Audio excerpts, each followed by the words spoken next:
So if I've got that new mom energy about me, it's it's because I'm a new mom now, not of a human.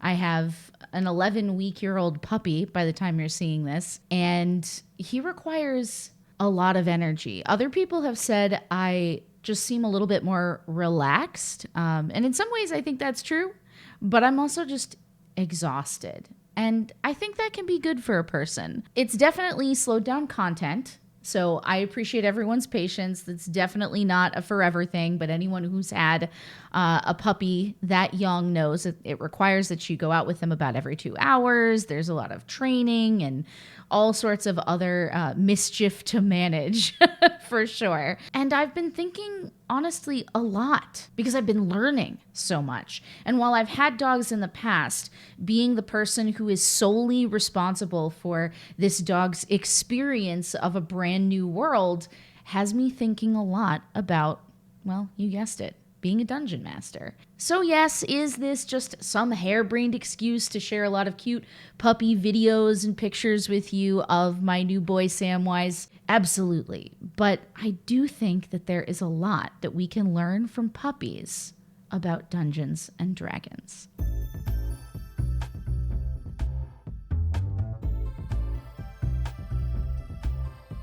So after I brought Samwise home and I'd gotten over the initial hump of joy making and tears and just excitement, I got to the, oh my God, what have I done? I'm responsible for a life stage. And my mom told me something really important. She said, just remember, all he's ever known is a pile of puppies and the scent of his mother. You know, the truth is, puppies need help investigating the world. They don't just come out knowing how to do it for themselves.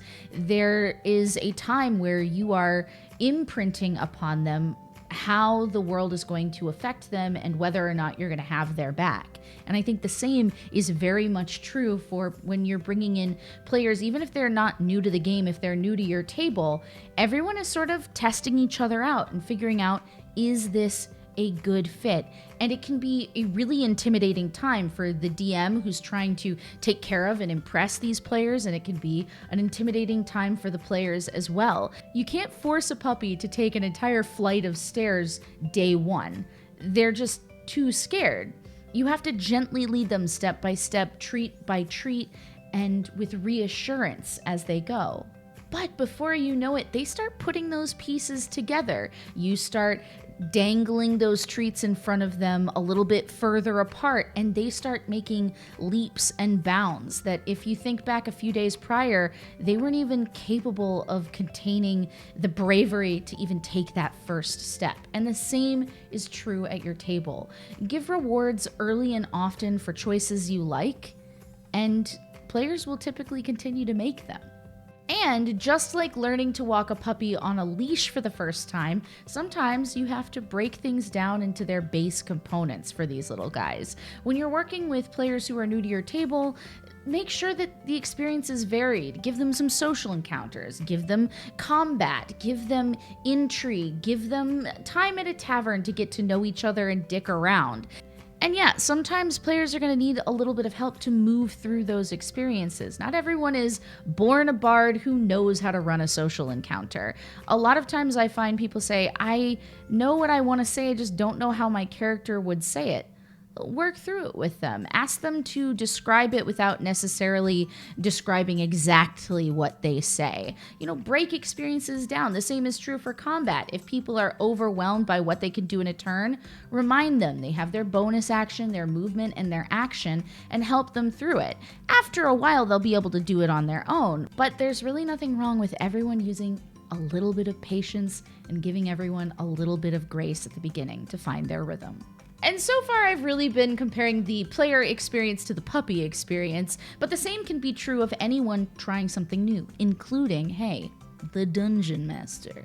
So if you are new to running a table, don't necessarily hold yourself to writing an entire campaign and creating an entire homebrew world to run your players through.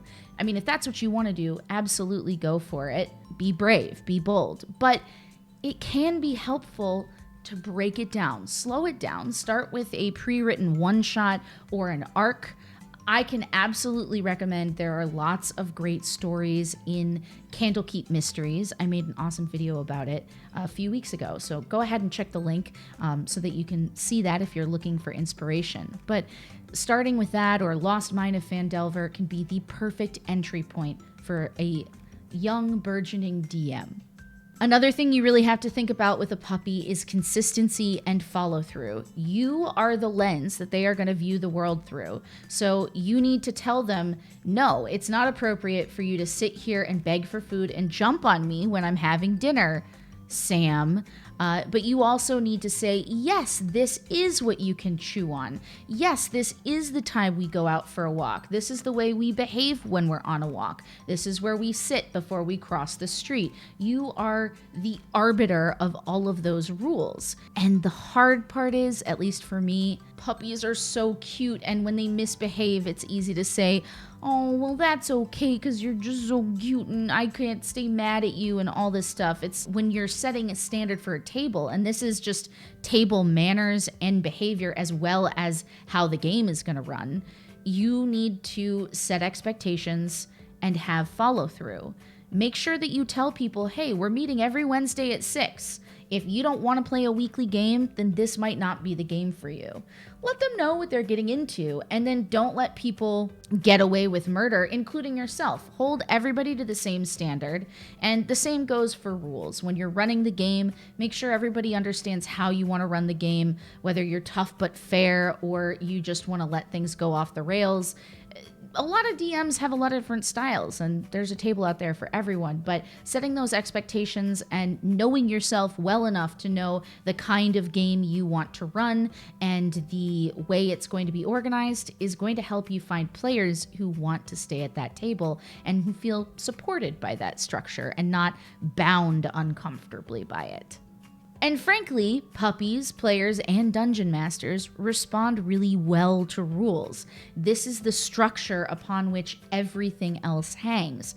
When you have a puppy who gets their way because they demand, they sit there and they bark at you until you let them out of the crate, or they sit there and they bark until you let them run wild in the house or chew something they shouldn't, or anything like that. When you simply allow it to happen because you're tired or because it's cute, you are telling them, yes, this is behavior that I want to be repeated. The same is true at your table. When you have something planned and there is a character arc going on and there might be a player who's really, really excited and maybe they're trying to support the arc, but what they're really doing is stealing the spotlight from somebody else, and you allow that to happen without sort of organizing that encounter for these players, you are telling them, yeah, that's fine. And it makes it not fine, really, for everybody else. And the same is true of a puppy. You let a puppy jump because you love when your dog is excited when you come home. Then your 103-year-old grandmother comes to dinner and your giant 70-pound dog jumps on them. That's just totally inappropriate, and then it's not fun. See, there's a connection here, I swear. Now, all of this is to say that dogs deserve to just be dogs sometimes. Players deserve to go on wild flights of fancy. People love exploration, and dogs get lost in the scents and the sounds and the sights of this new world that they are suddenly thrown into when you bring them home. That's wonderful. They're sponges. They're ready to absorb and be challenged by it all. Your players are the same way. So find ways, even when you have that structure, to release that valve. Figure out safe ways for them to experience the world and take charge of a moment. There was a time when I was playing a game with my friends who are on the Around the Hearth podcast with me, which you can see on my Twitch channel, and then the VOD is here every single Friday. We were playing a game where suddenly two of us decided that we really liked this bard that was running this tavern, and we wanted to help him launch a one-act series and create like a black box in his tavern. And I guarantee you that that was not a part of the Lost Mine of Phandelver or a part of Storm King's Thunder, and we were sort of sandwiching those two things together at the time.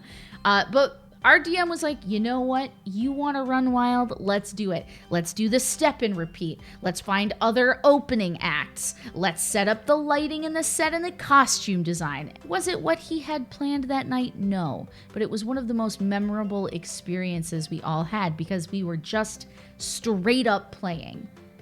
That's what your puppy needs too. For all those times when there are rules and restrictions, you gotta find time to just be a dog.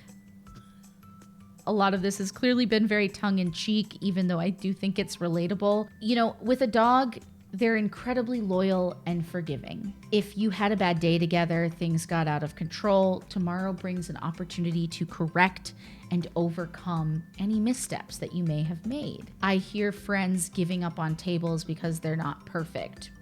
And a lot of that stems from the fact that they don't want to have uncomfortable conversations. There are tables where if I had gotten defensive about feedback I'd received, or if someone else had, I wouldn't have had some of the best storytelling experiences of my life. Because on the other side of that is so much joy and this ability to communicate on an even deeper level. And the same is true with dogs. And obviously, we know that because there are rescues and shelters dedicated to rehabilitating animals. And you can do that every day, saying, you know, like, oh, my dog won't sit, or my dog just like was never trained and you can't teach an old dog new tricks. You can. And they want that. They want to be shown love through your efforts to learn how to communicate better together. And if that's not what D&D is about, man, I don't know what it is. So what do you think? Does your dog make you think about D&D the way mine does? Or, you know, your cat, or a snake, or a ferret? I mean, I'm not cutting any animals out of this equation. I would love to know, though, what can we learn from being pet owners about Dungeons and Dragons or any other tabletop RPG? Please hit up the comment section below and tell me what you think. You can find more videos on this channel every single week about Dungeons and Dragons and other tabletop RPGs right here at Hearthsinger Games. You can see me on Thursdays and Fridays at 6 p.m. Eastern over on my Twitch channel, twitch.tv/Hearthsinger Games. If you want to support content like this, the best way to do that is to like this video and subscribe to my channel. But if you want to make more of a contribution, you can check out my Patreon, which includes unique opportunities to play Dungeons and Dragons and other tabletop RPGs with yours truly. You can also follow along at these socials in order to keep up with my adventures beyond the table and with Samwise. Of course, lots of cute puppy pictures incoming. I hope you'll all join me in welcoming Samwise to our family of baby bards. Say goodbye, Sam. Oh, big yawn. May it be a Samwise dog shines upon you. May it be when darkness falls, your paws will be true. You may walk a lonely road.